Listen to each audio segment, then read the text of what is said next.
Hello friends, அந்த நம்ம என்ன பார்க்க போகிறோம் அப்படின்னா அனானிஸில் படிக்கிற ரெகுலேஷன் 2025 ஸ்டூடெண்ட்ஸ் உங்களுக்கான ஃபஸ்ட்டு செமஸ்டர் எக்ஸாம் வந்து நடந்துட்டு இருக்கு. இதில் நிறைய ஸ்டூடெண்ட்ஸ் கேட்டது வந்து ப்ரோ எங்களுக்கான இன்டர்னல் மார்க் எவ்வளோ இருக்கணும், எக்ஸ்டர்னல் மார்க் எவ்வளோ இருக்கணும், நாங்கள் எவ்வளோ மார்க் எடுத்தால் பாஸ், ஸோ அதில் எக்ஸ்டர்னல் எவ்வளோ இருக்கணும், அதை இன்டர்னல் எவ்வளோ இருக்கணும் அப்படின்னு சொல்லி கேட்டிருந்தீங்க.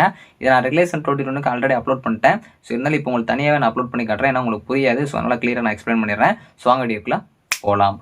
ஓகே ஃப்ரெண்ட்ஸ், ஃபர்ஸ்ட் எடுத்து பார்த்தீங்க அப்படின்னா அனானிஸில் படிக்கிற ரெகுலேஷன் 2025 ஃபர்ஸ்ட் செமஸ்டர் ஸ்டூடெண்ட்ஸ் உங்களுக்கான எக்ஸாம்ஸ் வந்து நடந்துட்டு இருக்கு. ஃபிசிக்ஸ் எக்ஸாம் வந்து கம்ப்ளீட்டாக இருக்கும். ஸோ இதில் நிறைய ஸ்டூடெண்ட்ஸ்க்கு வந்து இன்டர்னல் எவ்வளோ இருக்கணும், ஆக்சுவலாக ஆவரேஜாக ஒரு இன்டர்னல் இருந்தால் தானே நம்மளுக்கு எக்ஸ்டர்னல் வரும் அப்படிங்கிறப்போ ஒரு கன்ஃபியூஷன் இருக்கலாம். ஃபர்ஸ்ட் நான் சொல்லிடுறேன், இல்லை என் செமஸ்டர், அதாவது உங்களுக்கு செமஸ்டர் எக்ஸாம் நீங்கள் எழுதுற எல்லாமே 100 மார்க் நம்ம ஆல்ரெடி சொல்லியிருப்போம். அந்த 100 மார்க்கை உங்களுக்கு பார்த்தீங்க அப்படின்னா நார்மலாக இப்போ நீங்கள் essentials of computing, introduction to இந்த மாதிரி பேப்பர்ஸ்லாம் எழுதுவீங்க. அதிலலாம் பார்த்தீங்க அப்படின்னா உங்களுக்கு 60 + 40 பிரிப்பாங்க. அதாவது உங்களுக்கு சிம்பிளாக சொல்லணும் அப்படின்னா எக்ஸ்டர்னல் நீங்கள் எழுதுகிற செமஸ்டர் எக்ஸாமை உங்களுக்கு லாஸ்ட் 60 நோட் பண்ணுவாங்க. இதே நீங்கள் அப்ளைடு ஃபிசிக்ஸ், அப்ளைடு கெமிஸ்ட்ரி இந்த மாதிரி இருக்க பேப்பர்லாம் உங்களுக்கு அதை 50 நோட் பண்ணுவாங்க. அதாவது செமஸ்டரில் நீங்கள் ரைட்டிங் எழுதுறத 100லேருந்து 50 நோட் பண்ணிடுவாங்க. அதுக்கு முன்னாடி நீங்கள் பாஸ் மார்க் வந்து உங்களுக்கு தெரிஞ்சிருக்கும், 45 மார்க் எடுத்துருக்கணும். ஸோ 45 மார்க் எடுத்ததுக்கப்புறம் அதை நான் உங்களுக்கு வந்து அங்கே 50 நோட் பண்ணுறாங்க அப்படின்னா அது ஒரு மார்க்காக போகும்.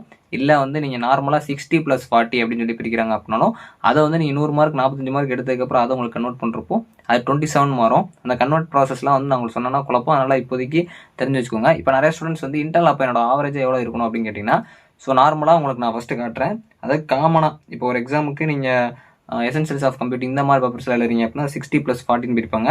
ஸோ அதோட பாஸ் மார்க் ரேஞ்ச் பார்த்தீங்க அப்படின்னா இதுதான் உங்களுக்கு ஆர்டர். ஸோ அதாவது இன்டர்னல் மார்க்ஸ் வந்து இந்த ரேஞ்சில் இருந்துச்சு அப்படின்னா உங்களுக்கு வந்து வரும். எந்த ஆர்டர் அப்படின்னா உங்களுக்கு இன்டர்னல் + எக்ஸ்டர்னல் சேர்த்து 50 வரணும். அப்படிங்கிறப்போ நீங்கள் எக்ஸ்டர்னலில் மட்டும் எடுக்கிறீங்க அப்படின்னா அது உங்களுக்கு 60 கன்வெர்ட் பண்ணுறப்போ இப்போ வந்து நீங்கள் 45 மார்க் எடுத்தால் பாஸு. ஸோ அதை உங்களுக்கு எக்ஸ்டர்னலில் கன்வெர்ட் பண்ணுறப்போ 27 வரும். அப்போ நீங்கள் இன்டர்னலில் எவ்வளோ வச்சிருக்கணும் அப்படின்னா 24 வச்சுருந்தீங்க அப்படின்னா உங்களுக்கு 51 அப்படிங்கிற மாதிரி வரும். 51 எடுத்தீங்க அப்படின்னா நீங்கள் பாஸு. சப்போஸ் நீங்கள் வந்து 45 எடுக்காமல் கம்மியாயிட்டீங்க எக்ஸ்டர்னலில் அப்படின்னா கண்டிப்பாக 45 எடுத்தால் தான் பாஸ், இல்லாட்டி அதிலே உங்களுக்கு அரியர் வந்துடும். இல்லை இங்கே 45 மாற்றினதுக்கப்புறம் நான் ஒவ்வொரு ரேஞ்சாக கொடுத்துருக்கேன், அதை பார்த்து வச்சுக்கோங்க. இது உங்களுக்கு யூஸ்ஃபுல்லாக இருக்கும். ஸோ அதனால் பார்த்துக்கோங்க. சரி, வந்து இப்போ இன்டகிரேட்டர் பேப்பர் அதை வந்து L18 போட்டிருப்பாங்க உங்களோட சிலபஸில். அப்ளைடு ஃபிசிக்ஸ், அப்ளைடு கெமிஸ்ட்ரி இந்த மாதிரி இருக்கலாம். இதில் பார்த்தீங்க அப்படின்னா எவ்வளோ எடுத்துக்கணும் அப்படின்னா உங்களுக்கு இதை வந்து 50 + 15 தான் பிரிப்பாங்க. நீங்கள் செமஸ்டரில் மட்டும் எடுக்கிறது 50 மார்க் கன்வெர்ட் பண்ணுவாங்க. ஸோ அப்படிங்கிறப்ப 45 50 கன்வெர்ட் பண்ணுறோம் அப்படின்னா உங்களுக்கு 22.5 வரும். மோஸ்ட்லி இந்த மாதிரி ரவுண்டாக இந்த மாதிரி பாயிண்டில் வர நம்பர்லாம் உங்களுக்கு ரவுண்ட் பண்ணிடுவாங்க. ஸோ 23 வச்சுக்கிட்டீங்க அப்படின்னா கூட இங்கே இன்டர்னலில் 28 வச்சுருக்கணும். ஸோ உங்களுக்கு இன்டர்னல் பார்த்தீங்க அப்படின்னா 100 மார்க் எழுதிட்டுருப்பீங்க. ஆனால் அதை பார்த்தீங்க அப்படின்னா உங்களுக்கு நார்மலாக கால்குலேட் பண்ணி இப்போ வந்து இன்டர்னல் போர்ட்டலில் எல்லாமே அப்லோட் பண்ணியிருப்பாங்க. அதனால் வந்து அது உங்களுக்கு டேரெக்டாகவே 40 மார்க் இன்டர்னலாக 40 மார்க்காக கன்வெர்ட் பண்ணியிருப்பாங்க. 50 மார்க்னா 50 மார்க் கன்வெர்ட் பண்ணியிருப்பாங்க. அதனால் நீங்கள் எக்ஸ்டர்னல் மட்டும் வச்சு கனெக்ட் பண்ணாலே போதுமானது. 45 தான் உங்களுக்கு பாஸ் மார்க்னால அந்த இடம் சொல்லியிருக்கேன்.